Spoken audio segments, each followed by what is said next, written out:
Subhanallah, subhanallah, walhamdulillah, wa la ilaha illallah, wallahu akbar. Subhanallah, walhamdulillah, wa la ilaha illallah, wallahu akbar. Subhanallah, walhamdulillah, wa la ilaha illallah, wallahu akbar. Subhanallah, walhamdulillah, wa la ilaha illallah, wallahu akbar. Subhanallah, walhamdulillah, wa la ilaha illallah, wallahu akbar. Subhanallah, walhamdulillah, wa la ilaha illallah, wallahu akbar.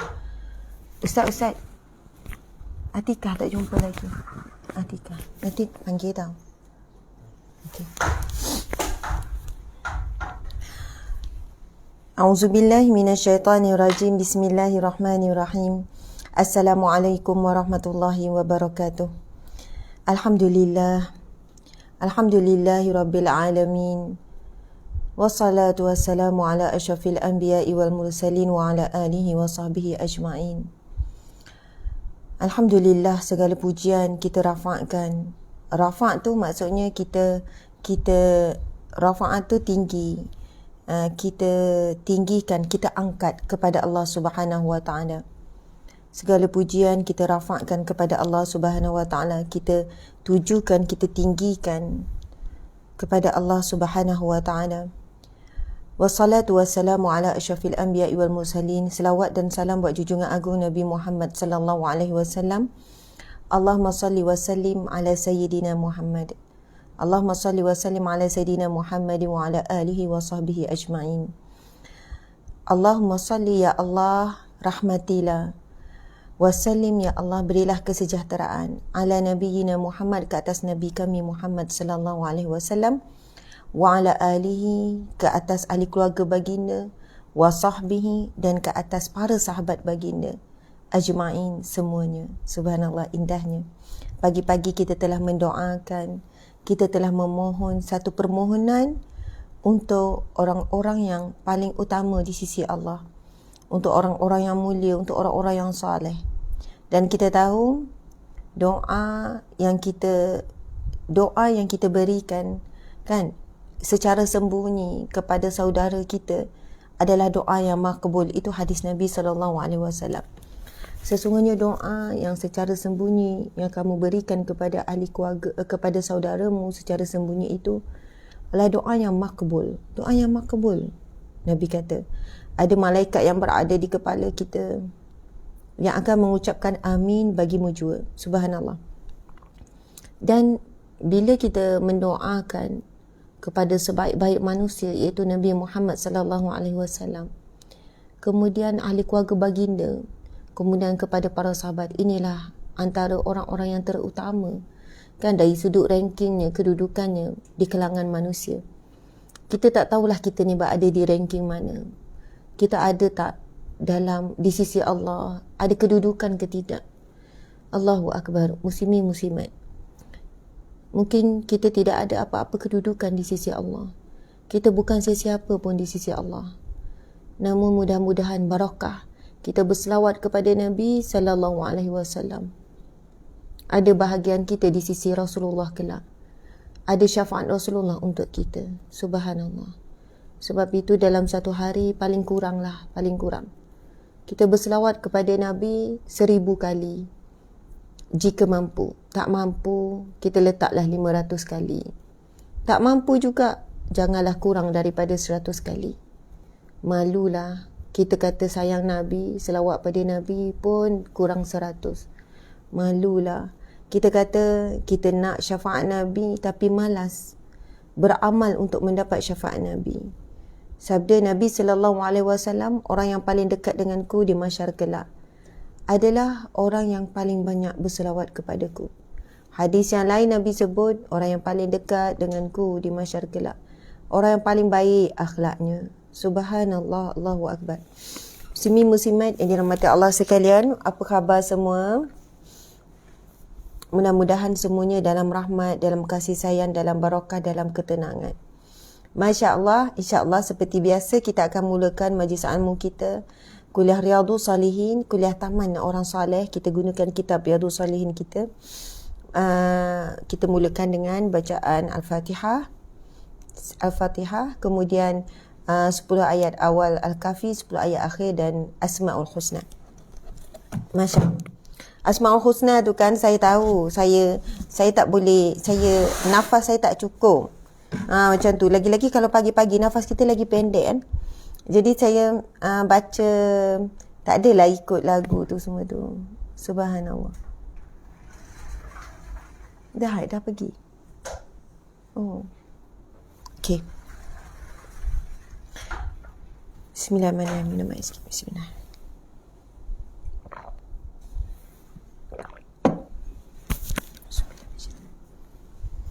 A'udzubillahi minasyaitonir rajim.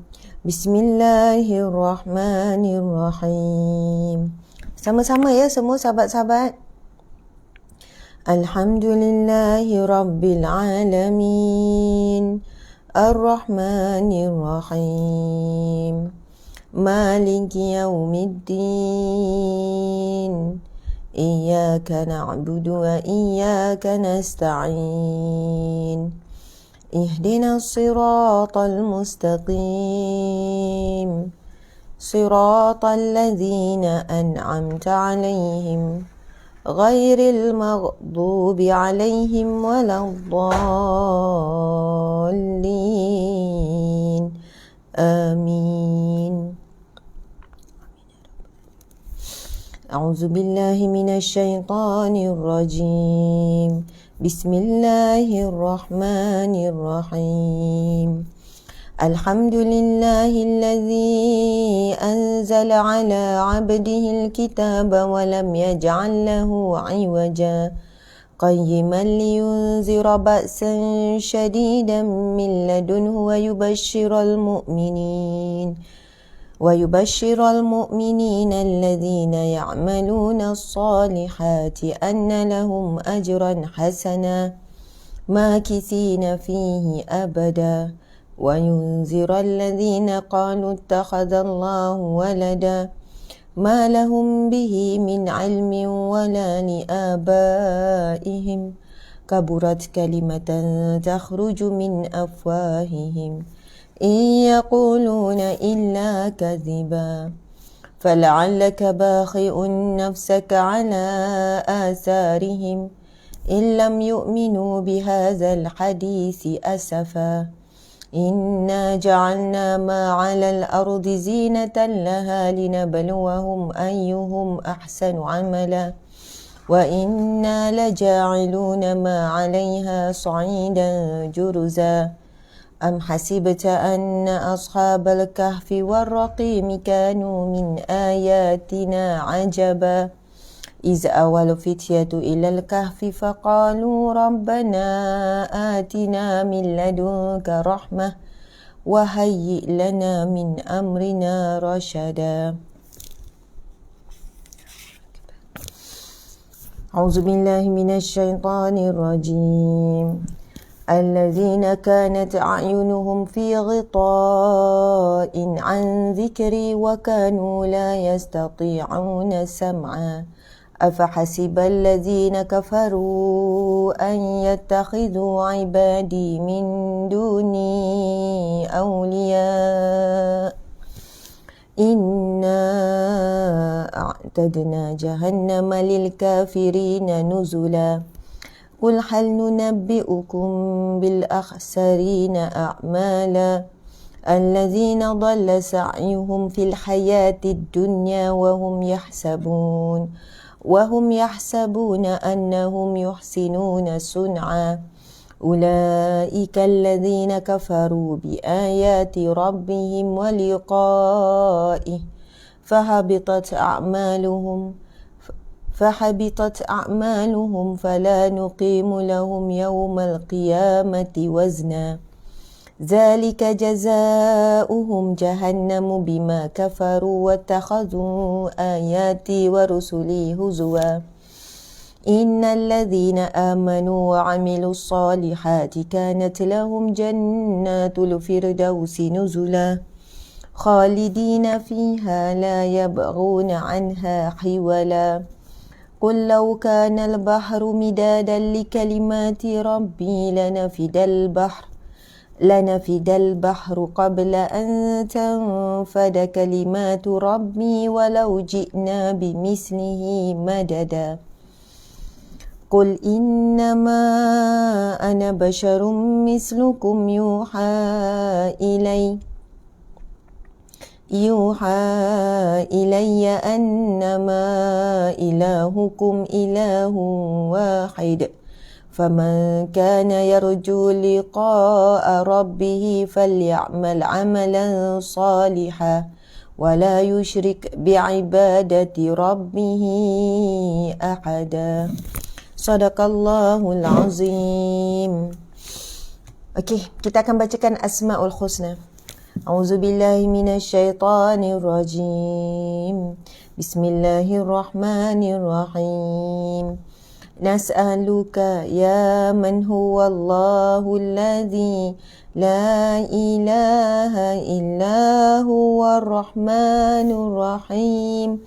المالك القدوس السلام المؤمن المهيمن العزيز الجبار المتكبر الخالق البارئ المصور الغفار القهار الوهاب الرزاق الفتاه العليم القابض الباسط الخافض الرافع المعز المذل السميع البصير الحكام العدل اللطيف الخبير الحليم العظيم الغفور الشكور العلي الكبير الحفيظ المقيت الحسيب الجليل الكريم الرقيب المجيب الواسع الحكيم الودود المجيد الباعث الشهيد الحق الوكيل القوي المتين الولي الحميد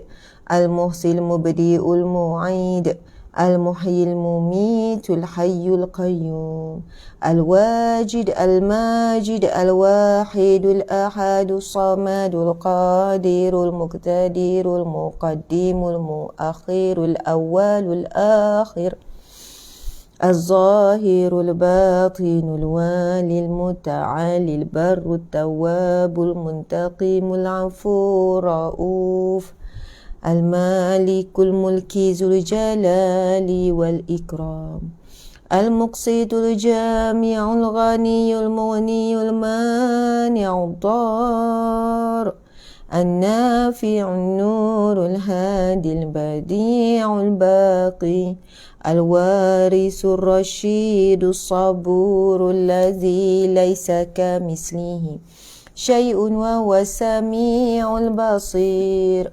اللهم صل أفضل الصلاة على أسعد المخلوقات كسيدنا محمد وعلى آله وصحبه وسلم عدد معلوماتك ومداد كلماتك كلما ذكرك ذاكرون وغفل عن ذكره الغافلون.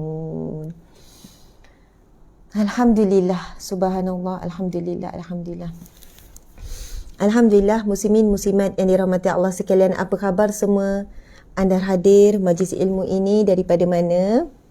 Di hadapan kita ada Siti Aisyah 33, Yanti Ibrahim, subhanallah, Ruzina Marzim, Fazakiyah, Munirah Ghani, Wani Intan, Alijah Abdullah, Sahura Majid, Melati Putih, Maryam Miria, Shazwin Zulkarnain, Ji Ramadhani, Siti Nurul Atika. Okey, di FB pula kita ada Nur Haslinda, Syahrum Syafi'i, Umi Zani. Di Facebook daripada Singapura, Haniza Muhammad Ali. Subhanallah, Asyik Syamimi bagi 50 star. Subhanallah, terima kasih. Saya Datuk Nabihah dari Korea. Terima kasih Dik Bihah ni. Saya Datuk ni dari Korea. Tunggu ya Ustazah sampai Korea. Jemputlah Ustazah pergi Korea. Okey ya Dik ya. Azizah Mamazid, Ina Fadiz, Seri Ayu Sarimah Abdul Samad, Muhammad Dayan Basir, Sharifah Faiza, Siti Zubaidah, subhanallah, sahabat sejati. Ida Chai, Zaliha Abdul, Nur Amalina, Farida Hanum pun bagi star dah awal-awal ni. Ida Chai pun, Asia Jack Muhammad pun sama, terima kasih banyak. Nur Fazina Zulkarnain, Wan Radiah, subhanallah. Nur Afiza Muhammad pun, Fauzia, Bonda Aiman, Masya Allah, bukan lama tak nampak, mungkin saya yang tak perasan. Nur Mazia, Siti Hasna, ada yang daripada awal dulu. Awal-awal saya mula belajar ceramah, kuliah kan. Tapi masih lagi bagi sokongan kan, bersama-sama dalam perjuangan ni. Masya Allah, Razia, Khadijah, terima kasih Pak Razia. Khadijah Haji Tompak, Ahmad Sirfan, terima kasih. Awal-awal dah bagi 50 star. Masya Allah, muslimin-muslimat, setiap star tu moga ia memberi bintang-bintang juga kan, di langit dunia dan di langit di akhirat kelak. Subhanallah. Itu adalah macam bentuk sumbangan lah kan. Kuliah kita buat pagi ni kuliah yang percuma. Walaupun kita buat setiap pagi, kuliah umum percuma untuk ummah, subhanallah. Dan anda yang beri star ni sebenarnya anda menyumbang kepada kuliah ini. Anda support kepada kuliah ini. Tapi star ni untuk FB je, IG tak payah bagi star ya, sebab bagi love tu dah cukup bagus. Alhamdulillah, seronok kita nampak love bergerak tu kan. Maksudnya anda bagi kelangsungan kepada pagi-pagi kita buat kuliah kan, kelangsungan itu yang anda bersama-sama, macam tu saya menyampaikan. Tapi bukan semestinya Ustazah kami yang tak bagi star tak bersama-sama, bersama-sama juga dalam bentuk kehadiran. Itu satu sokongan yang sangat kuat, dalam bentuk doa, dalam bentuk bagi komen pun membantu. Jadi ada yang boleh beri dalam bentuk keuangan. Jadi insya-Allah pahala ataupun hasil daripada kuliah ni, esok kita dah mati, kuliah ni mudah-mudahan kekal kan. Kita dah upload dekat YouTube dan sebagainya, kita tak tahu berapa puluh tahun akan kekal. Jadi mudah-mudahan kepada semua yang hadir, yang menyumbang dari segi keuangan kan, star-star tu keuangan tu, ataupun menyumbang dari pelbagai sudut, mudah-mudahan majlis ilmu kita yang kita hadir setiap hari, setiap pagi ni menjadi satu amal jariah, pahala yang mengalir sentiasa, insya-Allah. Alhamdulillah. Okey, sahabat-sahabat semua, saya nak terus pergi ke whiteboard sebab kita nak terus kepada pengajian kuliah Riyadhus Salihin kita. Hari ini siri yang keberapa? Siri Riyadhus Salihin siri yang ke-75, dan kita akan terus masuk. Kalau Ustazah bercerita-cerita lagi, dah 2 hari dah, Isnin, Selasa, dua-dua kita tak dapat baca kitab Riyadhus Salihin kita. Jadi kan marah pula orang yang, Ustazah saya dah beli kitab Riyadhus Salihin, bila Ustazah nak guna ni? Macam tu kan. Jadi insya-Allah sahabat, siapa yang guna beli kitab ni, Riyadhus Salihin ni, subhanallah, kitab Riyadhus Salihin ni kalau ada siapa yang masih mencari, boleh dapatkan melalui akaun Shopee kami ataupun direct je kan. Kita ada website kita ada page kita, tapi mudahnya mungkin ramai orang mudah ke Shopee, sebab itu saya selalu sebut Shopee tu. Okey, ada kita punya akaun Galeri UAH. Cari Galeri UAH, nanti ada pilihan untuk beli buku kitab Riyadhus Salihin ini. Tuan-puan sekalian, ada orang tanya, Ustazah kitab tu berat tak? Berat. Sebab tebal kan. Maksud dia tanya berat ke tak tu saya faham. Maksudnya sesuai tak untuk orang awam baca? Mampu tak orang awam baca? Sebab ada kitab-kitab tertentu tinggi, bahasa tinggi, isi kandungan tinggi, macam perlu guru. Namun bagi pendapat saya dan pendapat ramai orang-orang alim kan, orang-orang pendakwah yang mengajar sendiri, kitab Riyadhus Salihin ini tidak berat untuk orang awam. Subhanallah, ia merupakan kitab yang disusun, ditulis oleh Imam Nawawi, ulama muktabar yang masyhur dalam mazhab Syafi'i kita. Imam Nawawi, kalau kita tengok, dia ada ditulis depan ni, latar belakang Imam Nawawi ni depan ni ada. Tapi saya tak baca hari tu kan. Ustazah kalau baca pula, jadi tak jadi baca ni. Subhanallah, muslimin muslimat dimati Allah sekalian. para alim ulama yang terkemuka, yang muktabar pun banyak mengiktiraf dan memberi pujian kepada kitab Riyadhus Shalihin, menghimpunkan hadis-hadis yang sahih mengikut bab-bab yang kita perlukan. Bayangkan kita dah pun belajar, siapa yang baru hadir, baru kenal. Ada yang itu saya tengok komen, saya kali pertama saya hadir Ustazah. Ini kuliah apa dia tanya? Ini kuliah Riyadhus Shalihin berdasarkan nama kitab ni. Riyadh maksudnya taman, Shalihin orang yang soleh. Baiklah, kitab ini muslimin muslimat mengandungi bab-bab berkenaan dengan tasawuf. Tasawuf ni jangan takut. Tasawuf ini bukan ilmu-ilmu orang tertentu. Kan macam ahli-ahli sufi je. Tidak, itu salah satu ilmu fardhu ain. Kita orang awam pun wajib belajar. Tasawuf ni cara mudah kita nak faham adalah ilmu berkaitan dengan akhlak. Bagaimana kita nak berakhlak dengan Allah, bagaimana kita nak berakhlak dengan manusia, berakhlak dengan binatang pun ada tuan-puan sekalian. Subhanallah, berakhlak dengan tumbuhan pun ada. Nanti sampai masa kita akan sampai kepada hadis-hadis Nabi, kan, bagaimana hubungan kita dengan pokok. Masya Allah, bagaimana hubungan kita dengan pokok, bahkan bagaimana cara kita nak menanam pokok di syurga. Subhanallah. Dan bagaimana pokok-pokok di dunia ini yang kita duk tanam, yang kita duk siram ni, membantu kita untuk akhirat kita. Membantu kita untuk akhirat. Dengan pokok kita dapat pahala sedekah. Subhanallah. Dengan pokok, bahkan nak cerita pasal pokok nanti sampai bab berkenaan dengan pokok. Bagaimana kita dengan binatang, muslimin muslimat yang dirahmati Allah sekalian, pun ada bab yang kita dapat pahala sedekah. Sebab itu, bila kita belajar kitab Riyadhus Shalihin ni, dikumpulkan hadis-hadis yang sahih. Paling rendah martabat pun ada hadis yang hasan. Tetapi 98%-95% adalah hadis-hadis yang sahih yang disusun oleh Imam Nawawi, menjadikan seolahnya muslimin muslimat kitab Riyadhus Shalihin ini satu kitab yang menghubungkan kita dengan Rasulullah. Masya Allah. Bukan saya kata kitab ni saja. Kitab-kitab hadis, kitab-kitab tafsir, semua itu. Dan saya sebut ayat menghubungkan kita dengan Rasulullah. Macam kalau kita berhubung dengan kawan-kawan kita WhatsApp. Kan? Kawan kita terima mesej, kita pun balas mesej. Dia buat apa tu? Duk berhubung ni, kawan lama tak jumpa, berhubung. Bagaimana kita nak berhubung dengan Rasulullah? Dengan membaca mesej yang ditinggalkan oleh Rasulullah. Masya Allah. Membaca mesej yang ditinggalkan oleh Rasulullah.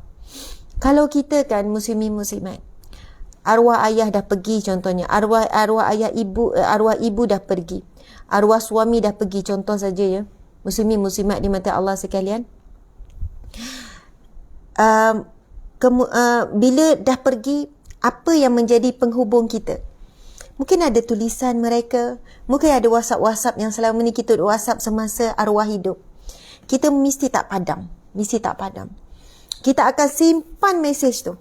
Bahkan kalau kita nak tukar phone pun, phone tu kita tetap simpan. Sebab ada waktu ketika kita rindu, kita baca semula conversation kita dengan arwah. Betul kan? Masya Allah. Apa lagi yang kita buat? Kita tengok gambar. Rindu dekat ayah. Contoh kan? Kita pun tengok gambar. Masya Allah, kenangan masa ni begini. Contoh kan? Apa yang ada kenangan Rasulullah dengan kita? Al-Quran wa sunnah. Itu Nabi sebut, taraktu fikum amraini ma in tamassaktum bihima lan tadillu abada. Kitabullah wa sunnati. Aku tinggalkan kepada kamu dua perkara. Nabi sebut jelas, taraktu fikum amraini. Aku tinggalkan kepada kamu dua perkara. Nabi sebut, Nabi tinggalkan kepada kita kedua perkara. Ma in tamassaktum bihima. Selagi mana kamu berpegang dengan keduanya, lan tadillu abada. Kamu tidak akan sesat selama-lamanya. Kamu tidak akan sesat. Kamu akan berada di jalan yang lurus. Jalan itu jalan kamu. Jalan kita akan bertemu dengan Rasulullah. Jalan itu jalan yang kita akan bertemu dengan Allah. Jalan itu jalan yang akan kita bertemu dengan pintu syurga Allah Subhanahu wa ta'ala. Muslimin muslimat yang dimati Allah sekalian, jalan yang lurus yang kita minta dalam solat, ihdinas siratal mustaqim, jalan ya Allah, berikanlah aku, berikanlah kami. Ihdina kami tau. Jadi kita bukan minta untuk kita saja dalam Al-Fatihah. Kita minta untuk diri kita, anak-anak kita, ahli keluarga kita. Ihdinas siratal mustaqim. Tunjukilah kami jalanmu yang lurus. Dan telah dijelaskan apakah pengertian jalan yang lurus itu. Masya Allah. Ihdinas siratal mustaqim. Siratal ladzina an'amta alaihim. Jalan-jalan yang engkau ya Allah berikan nikmat kepada mereka. An'amta alaihim. Nikmat ke atas mereka. Jalan-jalan yang Allah berikan nikmat ke atas mereka. Kita kan suka nikmat. Siratal ladzina an'amta alaihim ghairil maghdubi alaihim. Bukan jalan yang engkau murkai ya Allah. Bukan jalan yang engkau benci ya Allah. Ghairil maghdubi alaihim waladhdallin. Dan bukan jalan orang-orang yang sesat. Bukan jalan-jalan orang yang sesat. Dhalin lam tadillu. Sama perkataan tu dengan hadis yang kita baca tadi. Yang mana Nabi sebut, taraktu fikum amrayni, aku meninggalkan kepada kamu dua perkara. Ma in tamassaktum bihima, kamu tidak akan sesat selama-lama selagi mana kamu berpegang dengan keduanya. Lam tadillu abada, kamu tak akan sesat. Tadillu dengan dhalin sama. Kita minta dalam surah Al-Fatihah waladhdallin, dan bukan jalan-jalan orang yang sesat. Muslimin muslimat, indah sangat surah Al-Fatihah, diwajibkan baca setiap kali rakaat dalam salat. Disebut sab'ul masani, 7 ayat yang diulang-ulang. Itu antara nama Al-Fatihah, sab'ul masani. Ummul kitab, ibu kepada kitab, ibu kepada Al-Quran. Kalau dalam sebuah negeri, paling utama ibu negeri, kan? Lepas tu ibu negara, kan? Ibu kunyit, apa lagi ibu-ibu? Ibu jari. Tak ada bapak jari, kan? Ibu je, ibu jari. Subhanallah. Ibu apa lagi? Ibu roti. Apa lagi ibu-ibu, kan? Kenapa ibu ni macam kepala?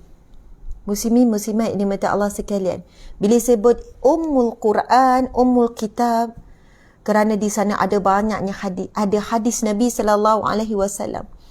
Ada subhanallah, para ulama sendiri menafsirkan surah Al-Fatihah ini.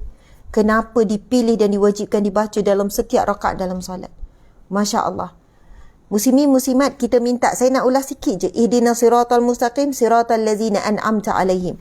Jalan yang mana engkau beri nikmat kepada mereka. Masya Allah. Muslimin muslimat, pasal nikmat ni, bukan maksud orang yang diberi nikmat tu dia ada jawatan yang tinggi, oh nikmat. Dia gaji besar, oh nikmat. Rumah besar, oh tu nikmat. Kereta besar, oh nikmat. Suami besar, oh nikmat. Isteri besar, nikmat. Contoh ya, muslimin ada duit berkepuk-kepuk, ada kereta berkilat-kilat, ada rumah bertingkat-tingkat, ada duit berikat-ikat. Kan contoh kan. Oh nikmatnya hidup dia. Muslimin muslimat, nikmat yang dimaksudkan adalah apa jua perkara yang boleh mendekatkan kita kepada Allah. Sebab itu firman Allah tu, alladzina an'amta alaihim, siratal ladzina an'amta alaihim ghairil maghdubi alaihim, bukan yang engkau murkai.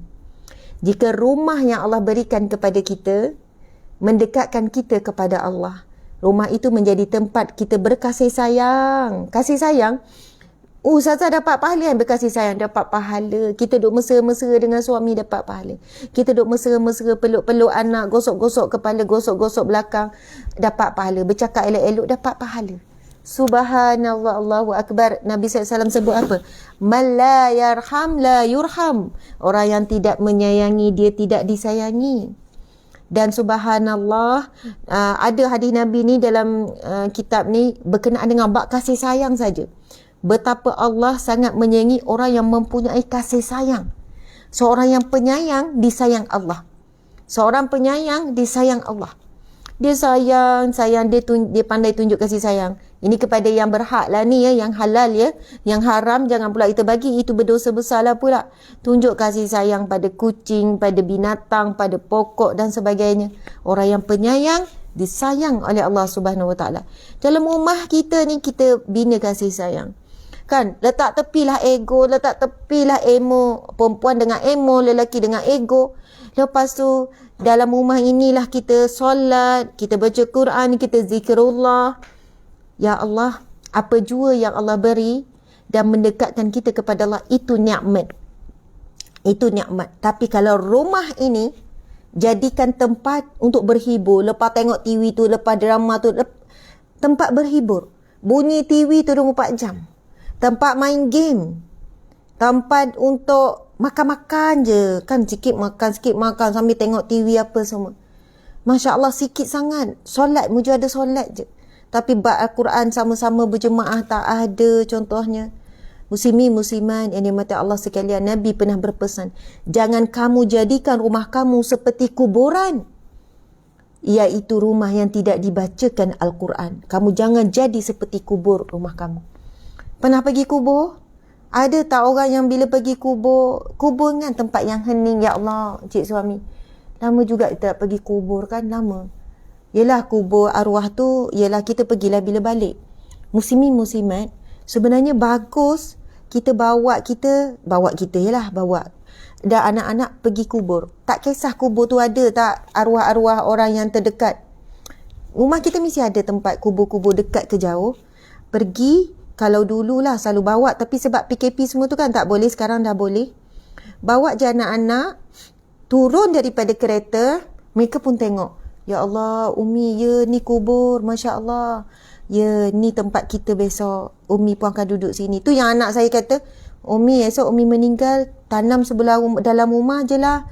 Sebelah rumah je lah. Kenapa, Sofwan? Senang sikit nak jumpa Umi. Senang sikit nak pergi baca-baca Quran. Tu yang diorang tanam jauh-jauh tu kan susah. Budak umur darjah 1 kan. Saya kata tak boleh, semua tu ada gini-gini. Okey, bawa pergi kubur, jelaskan pada mereka, biasakan mereka dengan pengetahuan berkenaan dengan alam kubur. Dan ajar adab bila pergi ke kuburan, apa yang patut kita buat.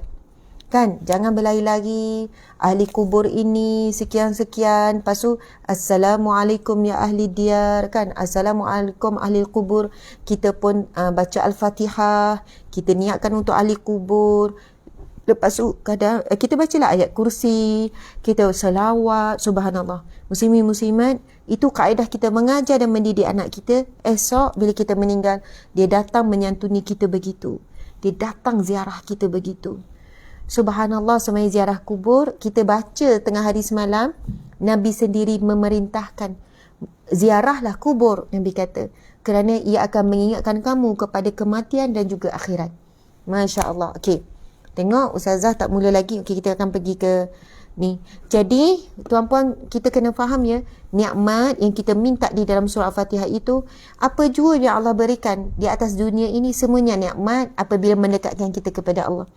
Walaupun ujian, Masya Allah. Sebab itu kita akan jumpa ada orang, Ustazah, nikmat Ustazah, ujian ni.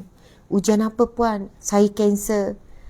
Kanser yang stage 4 dah Ustazah. Yang doktor tak beri harapan dah. Tapi saya rasa nikmat ujian ni Ustazah. Saya jadi orang yang sentiasa bersedia untuk mati. Saya jadi orang yang, saya berubah akhlak saya dengan suami, dengan anak-anak. Mungkin kalau tak disebabkan ini, saya tak jadi begini. Bayangkan, dia stage 4, tapi dah bertahan setahun lebih, kat 2 tahun dah. Saya cerita ni sahabat saya lah. Masya Allah, muslimin muslimat, itu kita akan jumpa ujian jadi nikmat. Apabila apa jua tuan-puan sekalian, yang baik ke, yang buruk, musibah ke, tapi bila dekatkan diri kepada Allah, semua itu nikmat. Tetapi rumah yang baik, kereta yang baik, tapi tak dekatkan diri kepada Allah, menjadikan kita orang yang lebih sombong dan sebagainya, tak mampu untuk kita bangun malam dan sebagainya, maka ia bukan nikmat, ia musibah.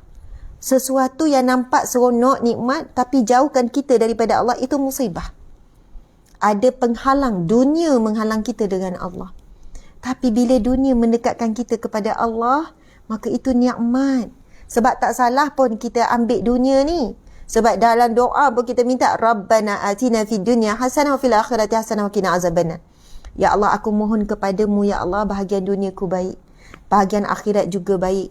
Subhanallah, Allahu Akbar. Okey, muslimin muslimat, terima kasih ya Masya Allah, ada yang tengah drive, ada yang dah sampai sekolah ustazah, saya dah sampai sekolah ustazah, kan? Ada yang dah sampai pejabat.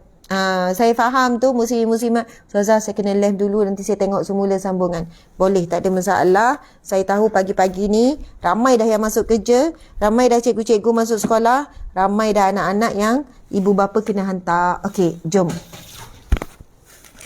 Kita pergi kepada whiteboard, kita akan tulis. Ini satu pengajian yang sangat berharga. Boleh Ustaz ya? Sebab kita akan bercakap tentang bab muraqabah. Bismillahirrahmanirrahim.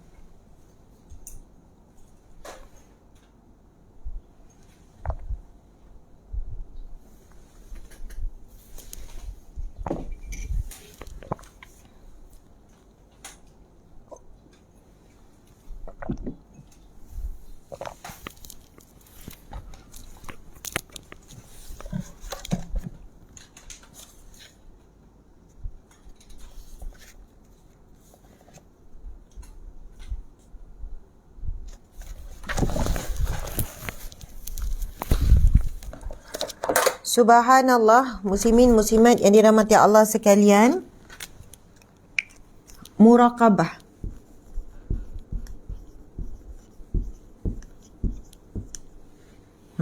Tu bahasa Melayu kita, tulisan Rumi kita, ataupun muraqabah. Gitu.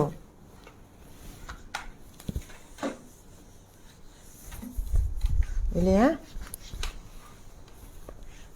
Okey, sebelum tu saya nak tulis. Lepas ni kita akan padam. Kuliah Riyadhus Salihin.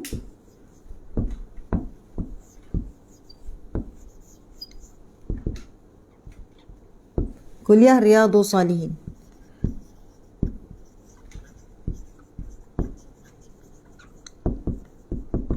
Riyadhus Salihin.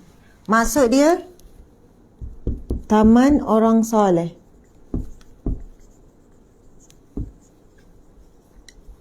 Okey.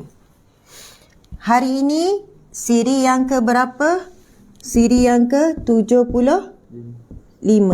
Maksudnya siapa yang ada baru masuk kena tengok daripada awal. Rugi kalau tak tengok pada awal.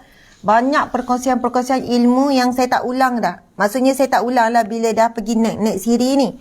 Tapi awal-awal tu dulu banyak sangat berkaitan dengan solat, berkaitan dengan doa, amalan-amalan yang seharian kita yang simple tetapi pahalanya berganda banyak. Okey. Bab yang pertama kita dah bercakap tentang bab niat. Ini bab asas. Niat dan menghadirkan, okey, simpelnya niat. Bab yang kedua iaitu bab taubat. Bab yang ketiga iaitu bab sabar. Bab yang keempat iaitu bab benar. Menjadi orang yang benar, berkata benar. Sekarang kita bab yang kelima iaitu muraqabah.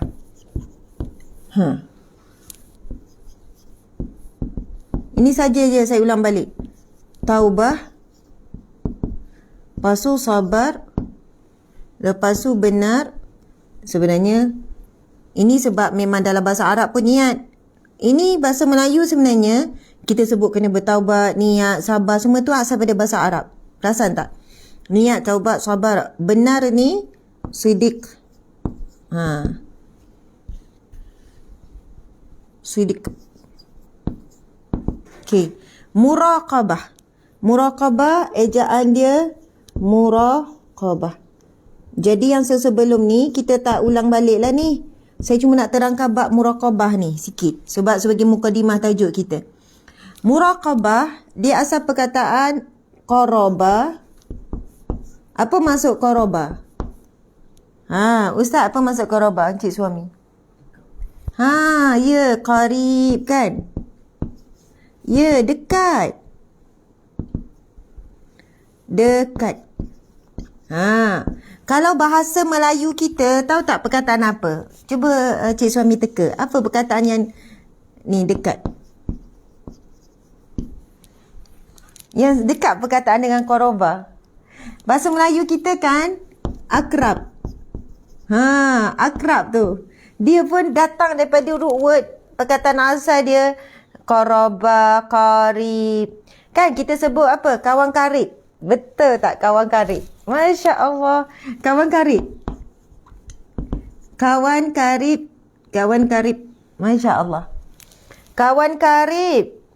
Asal perkataan qarib ni. Sebab itu banyak bahasa Melayu kita sebenarnya ambil sumbernya adalah bahasa Arab. Apa maksudnya? Kita semua daripada orang Arab 1,500 tahun yang lepas Ustaz, yang pedagang-pedagang Arab datang. Lebih kurang lah ya. Kalau siapa ingat lagi sejarah, saya dapat A dulu sejarah masa SPM. Saya suka sejarah. Sebab tu saya macam suka sirah-sirah ni. Tu yang bila pergi Makkah Madinah tu kan, nak pergi tempat-tempat bersejarah. Jiwa tu suka cerita-cerita sirah-sirah ni, suka. Tapi saya dah tak ingat dah fakta tu. Bila pedagang-pedagang Arab datang ke tanah Melayu. Bila kan? Mungkin masa tu wakif kita belum kaya lagi, belum banyak lagi. Dan bukan bermaksud kita miskin. Maksudnya mungkin ketika itu kita dah sebab kalau Melayu kuno dahulu, kalau kita baca sejarah awal tamadun Melayu kan, bukan seperti mana bahasa kita bercakap hari ini. Kalau kita dengarlah bahasa yang dulu dan tulisan yang dulu, kita tak boleh baca. Dan kita tak boleh faham walaupun satu patah, bahasa terus berbeza. Sama juga tulisan. Dan kalau kita tengok kan, banyak sejarah-sejarah Melayu ditulis dalam bahasa Jawi. Jawi tu asal pada perkataan Al-Quran kan. Jawi tu daripada bahasa Al-Quran. Dan itulah tulisan asal kita orang Melayu, iaitu Jawi. Hebat sebenarnya tamadun Melayu ni, Jawi. Maksud bersumberkan daripada tulisan Al-Quran. Huruf-huruf Jawi dengan huruf Al-Quran sama. Cuma ada tambahan lah Jawi macam ga tu kan. Nge tu ada tambahan sikit. Jadi, bila kita ni baru kita perasan tak? Niat memang dalam bahasa Arab, niat. Innamal amalu bin niat, Nabi kata. Taubat. Pun dalam bahasa Arab, taubah. Lepas tu sabar, bahasa Arab juga. Sidiq. Benar. Mungkin ada kaitan juga tapi saya tak nampak ni. Muraqabah. Maksud muraqabah adalah kedekatan. Kedekatan. Kedekatan antara Allah dengan kitalah makhluk. Kedekatan antara bagaimana kita nak dekat kepada Allah, bagaimana Allah sangat dekat dengan kita. Masya Allah. Cik, orang nampak tak bawah ni?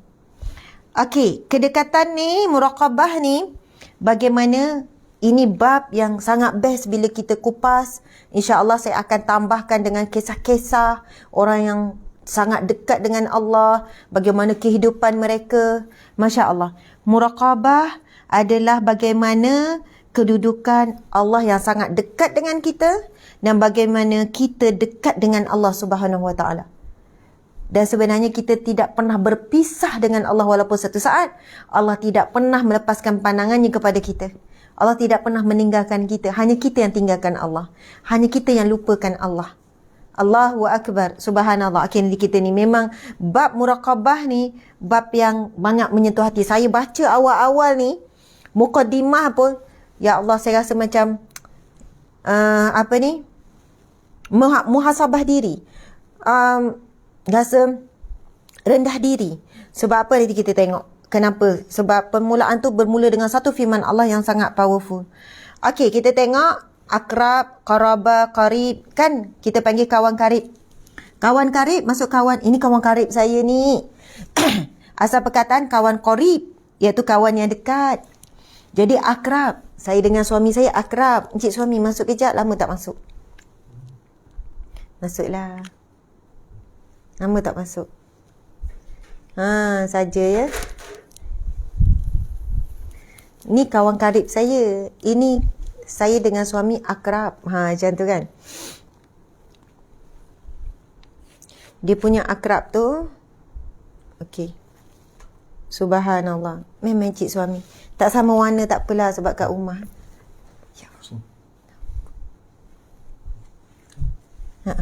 Ni. Pusing? Tak apa, saya tengok encik.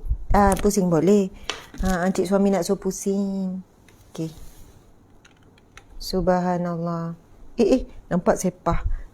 Buku-buku. Jap. Tukar cepat. Gitu. Bukan apa pusing tu ya. Masya Allah. Sebab kau tak nampak yang Encik suami kan tinggi. Okay. Masya Allah. Encik, apa definisi Encik muraqabah, dekat, mukadimah? Kan biasa sebelum ni pun kita pun mula dengan mukadimah juga. Dekat, maksudnya dekat, macam mana dekat antara makhluk? Kalau dekat tu macam mana? Muslimin muslimat, ada orang nampak dekat tapi hati berjauhan. Ada orang nampak jauh tapi hati dekat, saling merindui, saling berkasih sayang. Masya Allah, Allahu Akbar. Okey, bagaimana bagi Encik kedekatan antara manusia dengan manusia, dekatnya kita dengan Allah dan Allah dekat dengan kita tu macam mana? Soalan tiba-tiba kan. Rasa boleh ni Encik goreng ni. Boleh ya? Bismillahirrahmanirrahim. Assalamualaikum warahmatullahi wabarakatuh. Dekat kita antara manusia, bila mana kita kenal dia dengan sifat-sifat dia, perangai dia dan sebagainya, maka dengan apa yang dia suka, dengan apa dia tak suka, dengan apa dia lebih dengan dia punya hobi dan sebagainya, maka bila kita tunaikan segala kesukaan dia tu, maka kita akan lebih dekat lah. Dalam hubungan rumah tangga, bila mana isteri dibahagiakan dengan apa yang dia suka, selagi mana kita mampu, jadi itu akan lebih mendekatkan kita dengan dia. Kita memahami dia dengan segala sudut dan dia memahami kita dengan sudut, itu lebih mendekatkan. Lalu dia membahagiakan lah. Segala tu payah juga. Payah. Jadi kita ikut kemampuan tu. Betul. Kalau tak mampu, maka kita kena lengkapkan dengan kefahaman lah. Kita saling memahami lah. Manakala kita dengan Tuhan pula, kita kenal Allah dengan sifat-sifat dia, yang Ustazah baca 99 nama Asmaul Husna tu.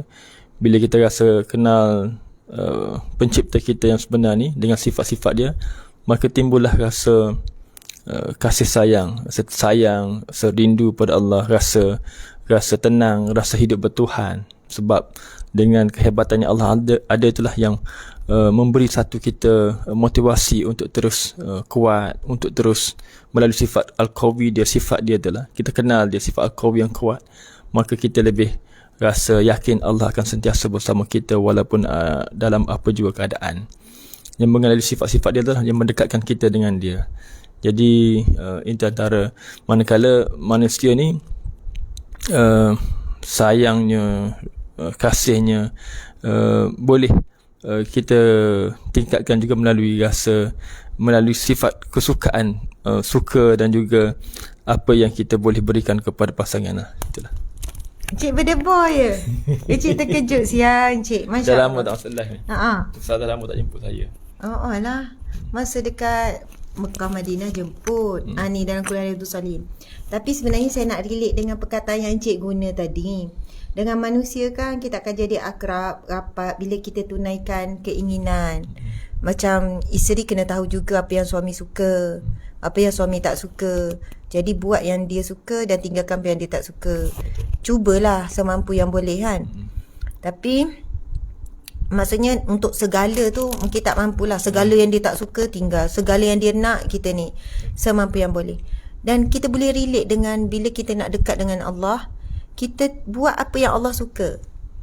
Betul kan? Betul. Maksudnya memang boleh relate ayat tu.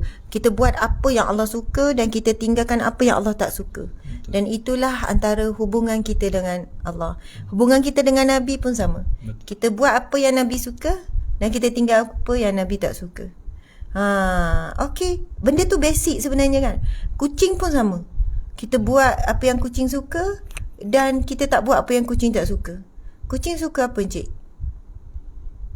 Makan lah. Makan, dibelai-belai. Jadi maksudnya kita boleh tahu sebab kita pelihara kucing kan.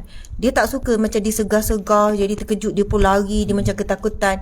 Jadi sebab bila kita gunakan konsep prinsip tu, nampak simple tapi bukan mudah. Betul. Konsep tu memang akan mendekatkan kita. Betul. Akan jadi qarib, jadi dekat. Betul. Saya kawan karib Encik tak? Ya, semestinya lah. Ya, tak ada orang lain? Tak ada orang lain. Masya Allah, macam takut je. Dia kalau dalam banyak perkara, semua manusia ni suka apa yang dia suka. Dia tak suka apa yang dia tak suka. Maknanya dia suka senang tenang, tak serabut, tak stres. Dia suka makan, dia tak suka lapar. Dia suka disayangi, dia tak suka dikeji. Semua dia suka. Kalau dia dapat dia suka tu, dia gembira sangat. Kalau sedikit datang benda yang dia tak suka, yang ni akan menyebabkan, kalau pasangan sendiri pun yang ada yang tak suka di kalangan kita ni pun, dia akan menjauhkan. Dia tak boleh. Sedangkan kita tengok cabaran itu sebenarnya adalah ujian untuk menguatkan atau menunjukkan rasa sayang di antara makhluk tu. Sejauh mana sayang? Sebab sayang tu bukan diuji ketika kita senang sebenarnya. Ketika kita susah. Itu kesal kata-kata penceramah terkenal lah, Ustazah Asma Harun. Maknanya bila dia susah tu tak nak senang je, rumah tangga pun nak tenang saja, mendidik anak-anak pun nak mudah saja, yang susah-susah tak nak. Jadi kalau macam tu, maka dia akan berhadapan dengan konflik bila mana ada satu sedikit cabaran lah. Macam kita kerja sebagai pekerja juga, kita nak senang je, bos puji je, tak boleh le bos tak puji, tak boleh le bos tegur. Jadi tak boleh macam tu sebenarnya. Kehidupan bukan apa yang kita suka saja. Apa yang kita tidak suka pun adalah satu sebahagian daripada kehidupan kita. Kalau kita tak dapat apa yang kita suka je lah apa yang kita dapat. Macam tu kan. Betul. Sebenarnya makasih Encik. Subhanallah. Muslimin muslimat, sebenarnya kan kata-kata cik suami tadi tu, sebab saya selalu ulang, saya selalu sebut, bahagia yang sebenar, nak tengok kita ni bahagia ke tak, kita ni pasangan yang bahagia ke tidak, apabila bukannya bila contohnya bila kita makan sesama kan bahagia, tengah bahagia, seronok. Bila pergi melancong sama-sama kan bahagia. Bila tengok TV contohnya lah ya, bahagia. Tengah sonok-sonok gelak-gelak, kita pun kata bahagianya kita gelak-gelak segala senda. Tetapi bahagia yang sebenar nak ukur bila datang ujian, bila datang konflik, bila datang sesuatu yang boleh menguji hubungan kita. Sejauh mana kita boleh uruskan konflik tu dengan baik. Sejauh mana salah seorang mampu mengalah. Macam mana salah seorang boleh sabar, boleh tenang. Bagaimana salah seorang boleh ni. Biasanya macam itulah salah seorang kena mula dulu. Jadi bahagia tak bahagia akan teruji bila saat kita datang ujian. Datang saat yang kita tak suka situasi tersebut. Subhanallah. Jadi janganlah pula kita ukur kan, bila kita datang sesuatu yang kita tak suka, saya dah tak bahagialah dengan suami saya. Suami saya tak bahagikan saya. Kenapa? Hari lahir hari tu dia tak bagi hadiah, dia lupa hari lahir saya. Tak bahagialah saya. Dapat suami macam ni. Subhanallah. Sedangkan sebelum itu dia bawa balik makanan kita suka. Sebelum itu dia buat perbuatan yang kita suka, dia tolong masak ni. Jangan disebabkan ada sesuatu yang kita tidak suka, kita terus beri ukuran kita tidak bahagia. Tapi bagaimana kita nak selesaikan konflik tu? Berterus terang, bang, saya kecil hati sangat, awak lupa. Suami kata saya minta maaf sangat, saya tak tahu kenapa saya terlupa. Seminggu sebelum saya ingat, tapi berapa hari dah dekat saya jadi lupa, minta maaf sangat-sangat. Jadi di situ muslimin muslimat, kita pun selesaikan. Lepas tu terbit rasa apa? Tak apalah bang, tak apa. Nak macam mana terlupa kan? Tapi walaupun dah terlepas, kita masih boleh sambut kan? Suami pujuk. Nampak tak? Akan terbit rasa bahagia yang daripada hati yang lebih dalam. Yang mana bahagia tu datang daripada hasil daripada apa? Konflik, lepas tu sefahaman, lepas tu memaafkan. Memaafkan itu sangat membahagiakan. Dan bagaimana nak wujud istilah saling memaafkan? Dia bermula daripada berlaku kekurangan, berlaku kesilapan, berlaku sesuatu yang boleh menyakitkan hati. Lepas tu barulah wujud kemaafan. Takkan minta maaf saja-saja. Minta maaf saja boleh juga. Encik, saya minta maaf ya encik. Kan encik kan? Encik, saya di sini. Saya minta maaf salam. Belum tidur. Tak ada apa-apa. Minta maaf tu tak semanis yang minta maaf kalau betul-betul buat salah. Suami pun kata, yelah, abang maafkan. Tapi time buat salah, time kita betul-betul dah menyakiti hati dia, dan time tu kita minta maaf dengan air mata. Dan bila suami kata, ya, saya maafkan awak. Masya Allah, manis kemaafan tu. Manis tu, ia memberi satu pengajaran, satu nikmat, kelegaan. Ya Allah, terima kasih bang, awak maafkan saya tak akan ulang lagi. Tapi kalau kemaafan yang biasa, tak ada buat salah apa-apa, maaf yang rutin lepas solat, maaf lepas rutin, dia tidak semanis maaf yang setelah hati kita sangat terkesan, sangat terasa tu. Sahabat-sahabat dimati Allah sekalian. Jadi mudah-mudahan kita beri pandangan yang berbeza dalam bab perkara-perkara rumah tangga kan. Okey, baiklah muslimin-muslimat, sekarang kita nak tukar lupa, sefahaman, memaafkan, bahagia, konflik, yes. Okey, jom. Ya Allah, gugur beban dalam hati. Ya. Mudah-mudahan saya pun sedang menggugurkan beban dalam hati saya juga. Masya Allah. Sebab saya selalulah, bang, bahagia kita bukan masa kita gembira, tapi masa kita diuji, masa kita sedih. Masa saya tak stabil, awak stabilkan saya. Masa awak tak stabil, saya stabilkan awak. Itulah ujian sebenar dalam, maksudnya itulah ukuran kebahagiaan kita. Sahabat-sahabat diminta Allah sekalian, okey, kita akan sambung kan, nanti ada orang, Ustazah ni bila nak mula ni. Okey, Encik Suami, saya tahu dah pukul 8 tapi nak juga ayat ni, sikit je. Encik tukar ya. Masya Allah. Jadi kita ni akan masuk bab muraqabah. Terima kasih ya sahabat-sahabat, bab muraqabah. Sikit lagi, insyaAllah 10 minit. Bab muraqabah ini bab kita mendekatkan diri kepada Allah. Sebab ada yang baru masuk ya. Ada yang baru masuk, kita Riyadhus Salihin siri yang ke-75. Kita maksud dia Riyadhus Salihin Taman Orang Soleh. Kitab ni yang kita duk guna ni. Muslimin muslimat jangan bimbang kalau anda beli, orang awam pun boleh baca. Tak berat, mudah faham. Yang menghimpunkan hadis-hadis yang sahih. Saya dah sebut tadi, hadis Nabi ini adalah simpulan kasih kita dengan Nabi. Itu adalah kaedah cara kita berhubung dengan Nabi. Maksudnya baca pesan-pesan Nabi, baca tinggalan Nabi, hadis Nabi, Al-Quran pula simpulan kasih kita dengan Allah. Itu kalamullah. Hadis adalah kalamun Nabi, kata-kata Nabi SAW. Jadi kalau kita dah buat tadi tu perumpamaan, kalau kita berhubung dengan manusia melalui teks mesej juga. Jadi Rasul berhubung dengan kita melalui tinggalan-tinggalan pesan-pesan dia. Jadi kitab Riyadhus Salihin himpunan hadis-hadis sahih, merangkumi bab akidah, bab ibadah, bab akhlak. Subhanallah. Jadi muraqabah ni juga sebenarnya dia adalah bab akidah. Bab sistem kepercayaan kita, keimanan kita, ketakwaan kita. Dan memang seronok bila kita boleh bicarakan bab muraqabah ni. Jadi kita dah sebenarnya sebelum ini bab niat. Lepas tu kita dah settle bab niat. Lepas tu dah settle bab taubat, dah settle bab sabar, dah settle bab benar. Sekarang kita pergi kepada bab muraqabah. Maksud muraqabah dekat, qarabah, qarib, dekat, akrab. Kan kita sebut dalam bahasa Melayu kita akrab. Lepas tu kita sebut rakan karib. Suami saya adalah sahabat karib saya. Qarib, dekat dengan saya. Saya salah, dia tegur. Dia salah, saya tegur. Kan saling menguatkan. Itulah kedekatan kita. Muraqabah, tajuk kita muraqabah, kedekatan kita dengan Allah dan kedekatan Allah dengan makhluk. Makhluk kita lah. Makhluk ni manusia, lepas tu haiwan, lepas tu tumbuhan. Nampak tak? Malah nak tulis. Okey. Sekarang ni kita padam. Kita nak mula tajuk ni kita ni muraqabah dengan satu firman Allah Subhanahu Wa Taala. Memang ada pun dalam kitab Riyadhus Salihin. Siapa yang beli kitab Riyadhus Salihin, anda akan jumpa ayat ni. Dia dimulakan.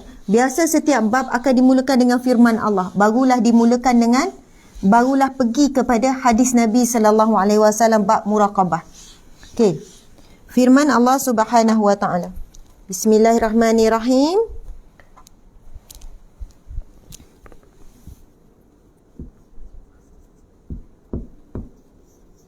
Catat ya muslimin-muslimat. Bismillahirrahmanirrahim. Rugi tak catat, tangan esok ni, tangan kita esok ni akan jadi saksi. Bismillahirrahmanirrahim. Okey. Allah Subhanahu Wa Taala berfirman, Alladhi yaraka.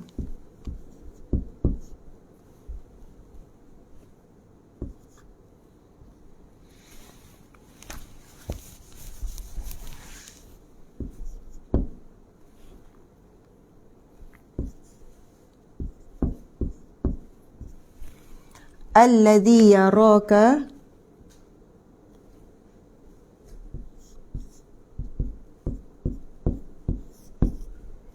Alladhi yaraka Alladhi yaraka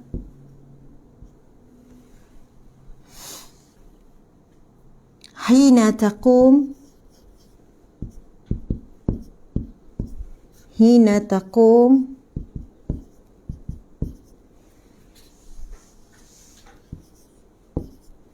hina taqum, wa taqallubuka, wa taqallubaka,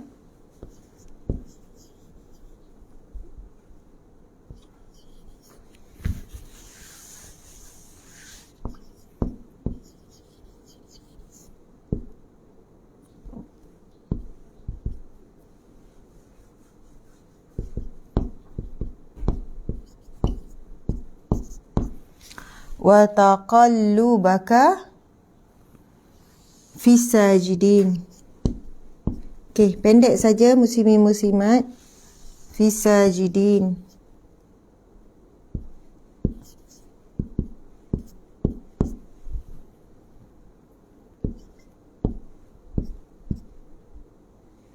Fi sajidin. Okey. Ini ayat yang ke-218 dan ini ayat 219. Okey. Surah apa? Surah Asy-Syu'ara.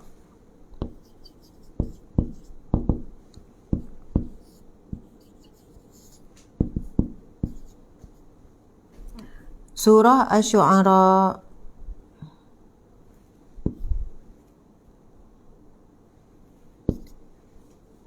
Okey. Boleh cari ya? Surah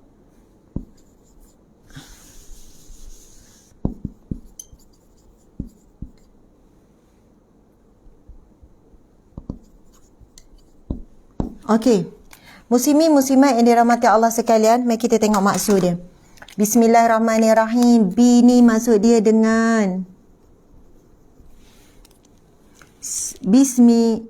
Ismi tu dengan nama Allah yang Maha Pemurah dan yang Maha Pengasih. Yang Maha Pengasih, Maha Penyayang, macam-macam lah. Pemurah, penyayang, Ar-Rahman, Ar-Rahim. Okey. Allazi yaraka. Ini firman Allah dalam surah Asy-Syu'ara. Allazi yaraka. Subhanallah, yang bermaksud yang melihatmu.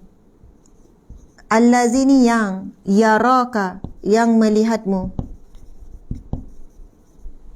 Yang melihatmu di sini, muslimin muslimat sekalian, allazi yaraka, dia adalah ayat sebelum tu. Kita allazi ni yang melihatmu. Yang ini siapa? Iaitu Allah. Allah yang melihatmu, yang iaitu Allah yang melihatmu.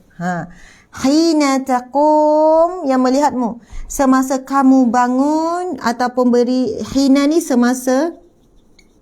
Taqum, taqum kamu berdiri.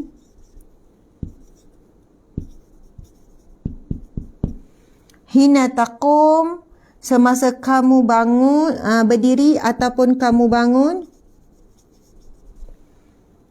Kamu bangun ataupun kamu berdiri untuk mengerjakan solat. Ini dalam bab solat. Kamu berdiri hina semasa. Hina ni semasa, dekat sini ya, semasa. Yang iaitu Allah yang melihatmu semasa kamu berdiri ataupun kamu bangun untuk solat. Wa taqallubaka. Wa taqallubaka membawa maksud dan melihat gerak-gerimu.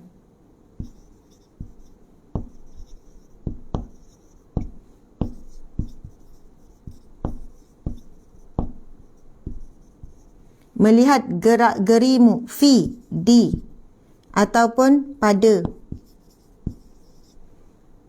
Dan melihat gerak-gerimu pada di kalangan orang-orang yang sujud. Okey, fi sajidin, dan yang melihat gerak-gerimu fi, pada, ataupun di kalangan orang yang sujud. Subhanallah.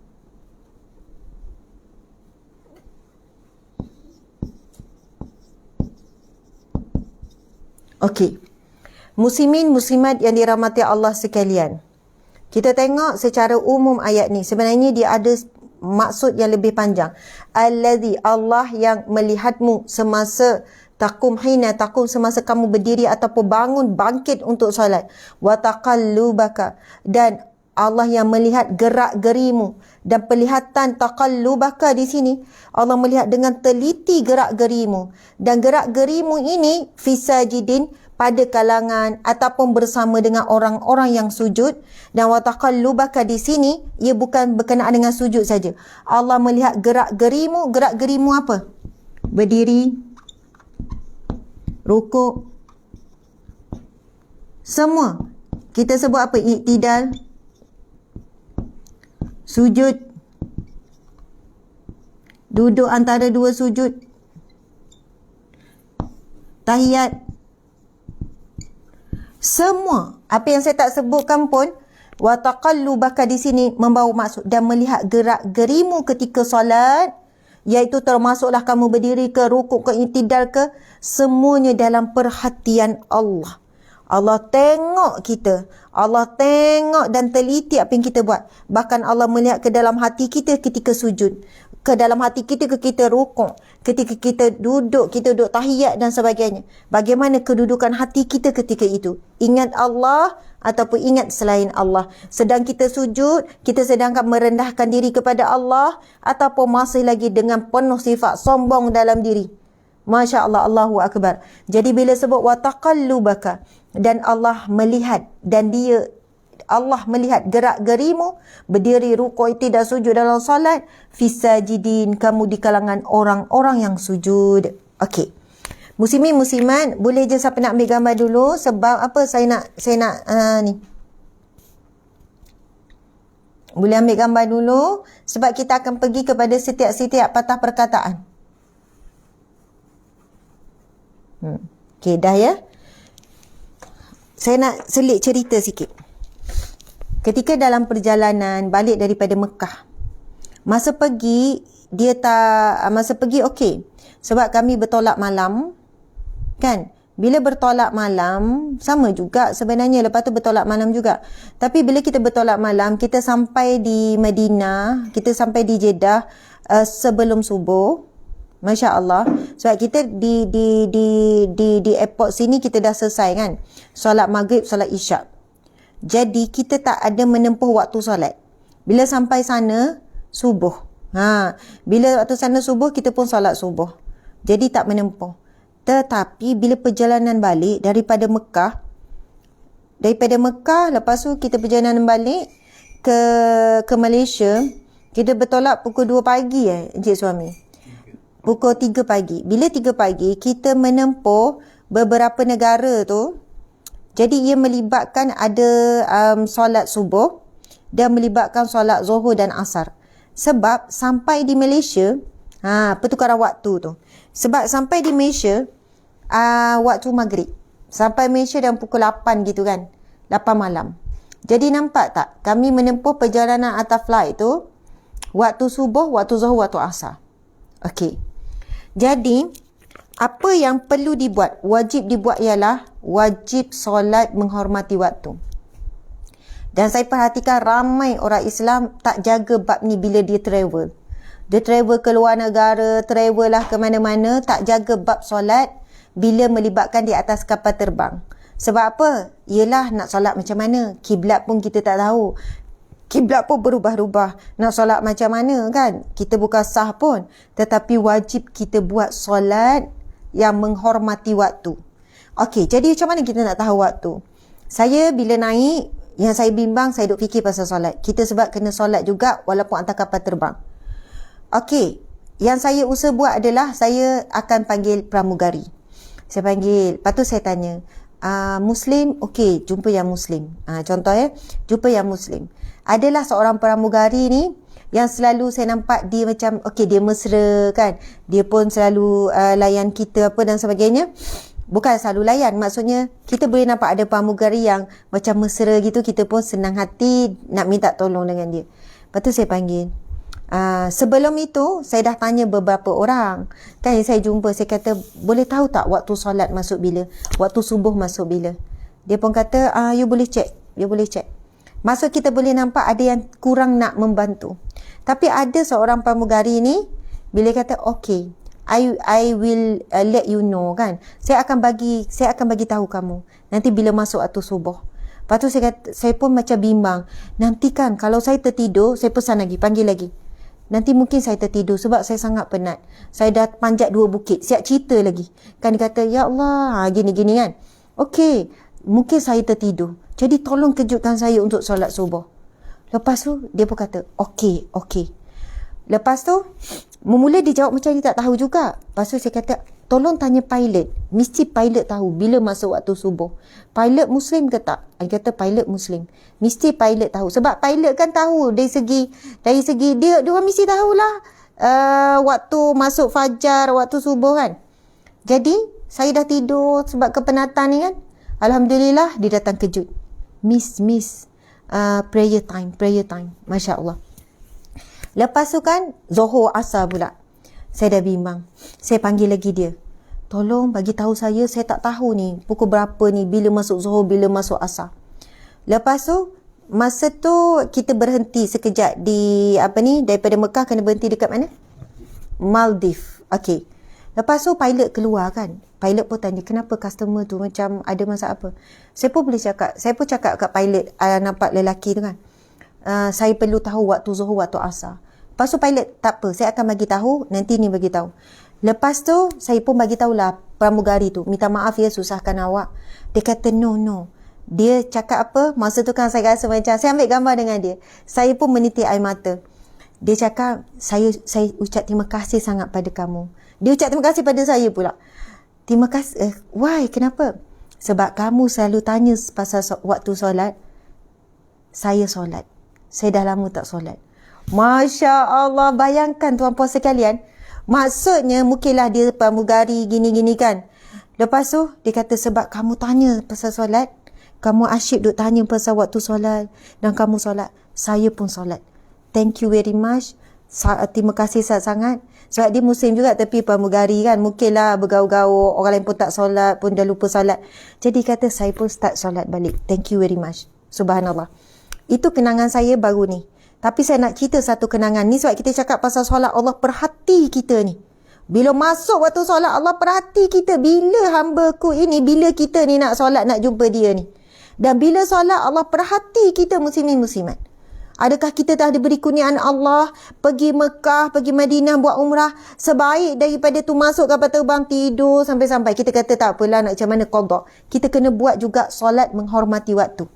Macam mana tu Ustazah solat dia? Pergilah juga tandas ambil wuduk. Memang kita tak boleh basahkan lantai, ambil tisu lap balik lantai supaya jangan basah kesan wuduk kita. Dah ambil wuduk, duduk di tempat kenderaan, tempat duduk sebab walaupun naik Saudi ke apa ke, tempat solat tu tak dibenarkan. Walaupun saya pergi minta. Bolehlah saya nak solat sini sekejap je. Tak boleh, dilarang. Dia ada tempat solat tapi tak dibenarkan. Kita usaha dulu. Dah minta, tak dapat, tak apa. Jadi semayanglah atas tempat duduk. Kan? Solatlah menghadap ke mana-mana saja. Sebab kita dah tak tahu arah kiblat ni. Atas langit ni. Lepas tu kita solatlah. Allahu Akbar. Baca Fatihah apa semua. Rukuk. Allahu Akbar. Sami Allahu liman hamidah. Sambil duduk je. Ngadaplah ke mana-mana. Bila sampai di tempat kita, wajib qada. Wajib qada. Tapi sekurang-kurangnya muslimin muslimat sekalian, kalau berlakulah apa-apa, crash ke, kan, apa sajalah berlaku, dan kita tak sempat pun nak qada, kita dah selesai. Maksud selesai tu, sebab apa? Solat ini kewajipannya berwaktu. Kewajipan berwaktu, muslimin muslimat. Kita kena faham, solat ini kewajipan berwaktu. Bila masuk waktu subuh, hak subuh ke atas kita, tunaikan solat subuh. Bila masuk waktu zuhur, hak zuhur ke atas kita. Kita kena tunaikan kewajipan kita untuk waktu zuhur adalah tunaikan solat zuhur. Jadi, sebab itu kita sebut solat menghormati waktu. Hormat kepada waktu. Bila masuk waktu subuh, hormat waktu subuh dah masuk. Bukannya, macam mana atas flight kan? Tak apalah, nanti kita qada. Hormat dulu, buat sedaya upaya yang mampu kita buat. Nanti barulah sempurnakan semula. Bukannya bila kita biar je, seolahnya kita sengaja meninggalkan solat. Dan satu kisah masa tu, saya nak pergi ke, Encik suami tolong tutup, sejuk lah. Masa tu saya ada jemputan ceramah ni sebelum Covid lah, ke Sydney. Sydney ke Melbourne lah? Sydney. Subhanallah, masa tu juga saya tengok saya bertolak pukul berapa, tetapi menempuh waktu solat juga. Saya dah risau dah ni. Macam mana ni? Sebab kita tak nampak. Orang sebelah sana tutup. Dan kita memang tak nak jangka pun waktu tu bila. Saya ni dah susah hati. Masa tu saya bawa baby Fatimah. Ada jemputan ceramah di Sydney. Saya kata macam mana nak buat ni kan? Saya pun panggil beberapa pramugari. Pramugari pertama tak respon. Maksudnya, bila masuk waktu solat? Sebab masa tu saya naik AirAsia ataupun Mars Airlines. Tapi saya AirAsia. Dan kebanyakannya pramugari non-Muslim. Yang Muslim ada beberapa orang. Dengan seksinya apa semua kan. Lepas tu, saya kata, boleh tak? Nanti kan waktu solat masuk, bagi tahu saya. Lepas tu pramugari kata, okey puan, nanti kita maklumkan bila masuk waktu solat. Tapi hati saya ni, rasa tak sedap hati. Kalau saya tertidur, kamu kejutkan je saya ya. Okey ma'am, okey madam. Okey, itu yang Muslim. Lepas tu saya tak sedap hati, lalu lagi yang Muslim yang lain, sebab kita tahu tag nama kan. Lepas tu saya pesan lagi. Yang kedua, nanti bila waktu solat, boleh tak bagi tahu saya? Pilot mesti tahu waktu solat masuk. Boleh tak kejutkan saya kalau saya tertidur? Okey madam, okey. Tapi hati tak sedap lagi tu apa sekalian. Lepas tu lalulah seorang pramugara. Ni bukan sebab saya menggatal ke tak ya. Mana-mana yang lalu sebab saya dah rasa ngantuk. Pramugara lalu, masa ni suami saya tak ikut. Suami saya tak boleh ikut masa tu. Pramugara lalu. Pramugara kan? Betul kan? Lelaki. Tapi Filipin, bukan Islam. Saya tanya dia, you Muslim? No, I'm not Muslim, madam. Apa yang saya boleh bantu? Okay, I need to pray. Kan, saya perlu solat. Boleh tak you tanya pilot bila masuk waktu solat? Dan kalau saya tertidur, tolong kejutkan saya. Subhanallah, saya minta 2 orang pramugari Muslim. Lepas tu saya nampak ada satu pramugara, saya ingatkan Muslim tapi dia Filipin dan dia bukan Muslim. Saya tengok nama dia, saya pun cakap thank you very much. Lepas tu saya pun tertidur dah kan. Saya rasa subuh kot. Saya tertidur apa semua. Antara 3 orang ni yang datang kejutkan saya adalah yang last sekali. Iaitu lelaki non-Muslim daripada Filipin tu. Dia bukan sentuh kita. Dia tak sentuh kita. Dia tahu bagaimana nak berinteraksi dengan kita. Dia cuma ketuk meja tu ataupun depan. Madam, time to pray. Time to pray. Saya, ya Allah, thank you very much. Lepas tu kita pergi ambil wuduk. Sapu yang simple saja. Bukan nak basah kuyup tak. Ambil air, sapu badan. Lepas tu, solat di tempat duduk. Solat malam tu. Sampai di tempat tu, kita qada balik. Sempurnakan balik. Masya Allah. Jadi, sebenarnya ada beberapa pengalaman saya bila fly. Sebab kalau dulu, selalu macam fly jauh juga. Jemputan ceramah sebelum Covid dulu kan. Jadi, muslimin-muslimat, kita akan menghadapi situasi tersebut yang mana kita sebenarnya boleh minta tolong mereka. Boleh. Tapi kalau kita dah tolong, ramai-ramai dia tak nak tolong, Allah Maha mengetahui. Kita boleh agak. Dah subuh kot, nampak cahaya sikit tu. Nampak ni, okey. Kita pun solat. Walaupun mungkin tak tepat, tapi Allah tahu kita berusaha tidak mahu meninggalkan solat. Jadi, muslimin-muslimat sekalian, kalau tak rasa muraqabah, kalau kita tak ada perasaan diperhatikan Allah, sebab kita tengok semua orang tidur. Memang kalau subuh tu semua orang tidur, kita tengok flight pun gelap. Gelap. Tak ada orang tengok pun kalau kita tak solat. Dan semua orang nampak macam tak solat pun ni. Kan? Masya Allah, muslimin-muslimat sekalian. Tapi sifat muraqabah, rasa Allah melihat, yaraka. Sesungguhnya Allah yang melihatmu hina taqum, apabila kamu mula berdiri untuk salat. Apabila kamu mula bangun untuk salat, Allah melihat kamu. Walaupun manusia semua tak lihat. Itulah perasaan. Apa yang saya buat masa saya pergi ke Australia tu, ada 3 orang lagi kawan yang iring saya, yang bantu saya. Masa tu suami tak boleh, saya baru lepas bersalin Fatimah masa tu. Fatimah dalam 50 hari, baby sangat. Saya lah yang saya pergi kejut lah. Dek, bangun dah solat, bangun. Sama juga balik Mekah baru ni, pergi cari yang 2 orang yang ikut Laili dengan Syirah. Dek, bangun solat. Macam mana Ustazah boleh tahu waktu solat? Pramugari kejutkan Ustazah. Lepas tu, okey, jadi Ustazah lah pramugari kami. Dia orang kata, pramugari kami ustazah. Tak apa. Lepas tu bila masuk waktu Zuhur, masuk waktu Asar, boleh jamak je. Sebab apa? Dalam musafir. Lepas tu kita jamak je. Samalah pergi je kat belakang mesti dia orang tidur. Atau flight kan kita penat, gelap pula tu. Perjalanan 8 jam kan, 6 jam, 7 jam, 8 jam saya tak ingat. Jadi macam itulah situasinya. Saya tahu sekarang ramai orang nak flight. Ramai nak pergi sana, nak pergi sini. Tolong jaga waktu salat. Allah melihat kita. Itu yang masuk tajuk kita muraqabah ni, muslimin muslimat. Dekatnya kita dengan Allah sehingga kita selalu merasakan Allah melihat kita. Sifat ihsan. Bila malaikat Jibril tanya, famal ihsan, apa itu ihsan? Akhbirni anil ihsan. Malaikat Jibril tanya Rasulullah, beritahu aku apa itu ihsan. Ihsan kan hasanah, baik. Apakah itu ihsan, kamu berbuat baik? Ataupun sifat ihsan tu macam mana? Jawapan Rasulullah, an ta'budallaha ka'annaka tarahu fa illam takun tarahu fa innahu yarak. Apa maksud dia? Kamu melakukan sesuatu ibadah ibarat kamu melihat Allah. Dan jika kamu tidak mampu, bahkan kamu tidak mampu untuk membayangkan kamu melihat Allah, maka kamu merasakan Allah melihat kamu. Subhanallah. Itulah yang dimaksudkan dengan sifat ihsan. Dan antara definisi kepada sifat muraqabah, dekatnya hamba dengan Allah, merasakan Allah sentiasa memerhatikan dia. Dan dia tidak akan meninggalkan kewajipan walaupun di saat tidak ada siapa yang melihat dia. Dan di saat semua orang meninggalkan kewajipan, dia tetap buat sebab ada muraqabah, kedekatan dengan Allah Subhanahu Wa Taala. Muslimin muslimat, hari ni hari apa Encik? Rabu. Esok hari Khamis kita akan sambung. Saya tak akan padam ayat ni. Okey? Kita kena padam. Sebab apa? Bila saya baca syarah dalam kitab ini, syarah dia masih panjang. Syarah dia masih panjang. InsyaAllah kita esok akan sambung syarah kepada firman Allah ayat ini. Subhanallah. Sebab wataqallubaka ni kita belum kupas lagi. Bagaimana Allah melihat kita rukuk, i'tidal, sujud, duduk, tahiyat semuanya. Muslimin muslimat, saya sudahkan dengan kesimpulan. Ialah penutup. Bukan kesimpulan esok untuk ayat ni. Tapi penutup untuk hari ini, Masya Allah.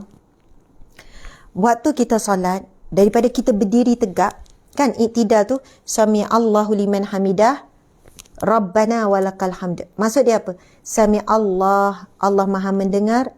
Sami Allahu liman hamidah. Sami Allah liman hamidah, maha mendengar Allah bagi siapa yang memujinya. Subhanallah. Masa tu tanam perasaan Allah mendengar. Ucapan tu faham ya? Sami Allah, Allah mendengar, liman hamidah, bagi siapa yang memujinya. Bila kita faham maksud. Sebab tu wajib belajar faham maksud. Bukan sebab ustazah boleh lah, sebab ustazah faham maksud. Tak. Solat untuk semua orang mukmin, semua orang Islam. Jadi semua orang Islam wajib faham bacaan dalam solat. Kalau kita boleh faham perkataan-perkataan orang putih, boleh cakap orang putih lancar, bila tengok cerita kat Netflix, terjemahan orang putih boleh teka-teka, kenapa kita tak berusaha? Solat kita dah 40 tahun, dah 50 tahun, dah 30 tahun, kan dah berapa, kalau kali tahun, kali bulan, kali hari, kali pula 5 kali sehari, dah berjuta kali dah solat. Bila kita nak faham bacaan dalam solat? Bila i'tidal, Sami Allah liman hamidah. Mendengar Allah, Allah maha mendengar siapa yang memujinya. Kita pun macam tersenyum, seronok. Sebab kita tahu Allah dengar ni. Allah dengar. Lepas tu daripada kita berdiri ni muslimin muslimat, kita pun sujud. Allahu Akbar. Daripada kita berdiri, kita manusia kan, ada sifat ego, sifat sombong. Tapi tatkala kita sujud, daripada kita berdiri, kita rendahkan diri kita sampai yang paling hina iaitu bawah. Kenapa saya sebutkan paling hina bawah? Kaki kita berada di bawah. Kaki kita berada di bawah. Tempat kotor. Dan masa itu, kita letakkan dahi kita sama level dengan kaki. Itulah kedudukan kita. Kita hinakan terus. Kita kan kalau minta dengan orang, tolonglah. Tapi kalau minta sangat sampai, tolonglah, rendah lagi. Tapi kalau sampai sujud lah, sampai kat kaki manusia tu, maksudnya, itu level dia hinakan diri sungguh. Tak tolong sangat sampai sujud tu kan. Sujud kat kaki suami tu, sujud ni. Maksudnya, tetapi saat kita sujud kepada Allah, ada tak perasaan kita rasa hina? Ada tak perasaan kita rasa hina di hadapan Allah saat itu? Sebab kalau kita buat dengan manusia, sampai kita pegang kaki, kita sujud kat kaki, kita akan guna perkataan apa? Aku dah hinakan diri aku sampai sujud kaki dia tau. Aku dah hinakan diri aku tak pernah pun sujud pegang kaki orang, tapi dia buat tak endah. Contoh kan, kita akan guna perisian. Tetapi ketika kita solat, daripada berdiri sampailah kita sujud tu, kita rasa tak satu perasaan hina sangat kita ni. Kita tunduk, kita ni tak ada apa-apa. Kita sedang menundukkan diri kita ke tempat yang paling rendah, sama level dengan kaki tu. Sebab kita kan kepala lah paling mulia anggota badan kita. Kaki tu paling rendah lah kan. Tempat kita pijak-pijak kotor. Kita dah samakan level. Tapi adakah hati kita rasa rendah? Adakah hati kita rasa hina? Adakah kita masa tu macam lepas? Ya Allah. Maksudnya masa sujud tu kita rasa macam aku tak ada apa-apa. Aku tak ada apa-apa. Inilah hakikat diriku. Tubuh badanku ini saja. Inilah. Ya Allah, aku sedang sujud kepadamu ya Allah. Aku sedang menyembahmu ya Allah. Sebab itu bila Allah Subhanahu Wa Taala sebut wa taqallubaka, dan Allah melihat segala gerak-gerimu. Taqallubaka ni gerak-gerimu. Setiap gerak-geri kita dalam solat Allah perhati, Allah tengok. Sebab tu kita kena jaga. Sebenarnya waktu rehat kita sebenarnya waktu solat. Saya sudahi dengan firman Allah Subhanahu Wa Taala. Allah perintah, aqimis salah li zikri. Dirikanlah solat untuk mengingatiku. Itu firman Allah. Aqimis salah li zikri. Solatlah kamu.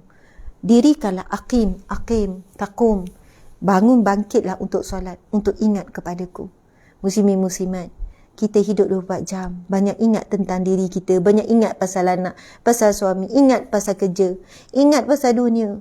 Tetapi Allah minta dengan kita beberapa ketika saja dalam hidup kita, dalam 24 jam tu, untuk ingat Allah.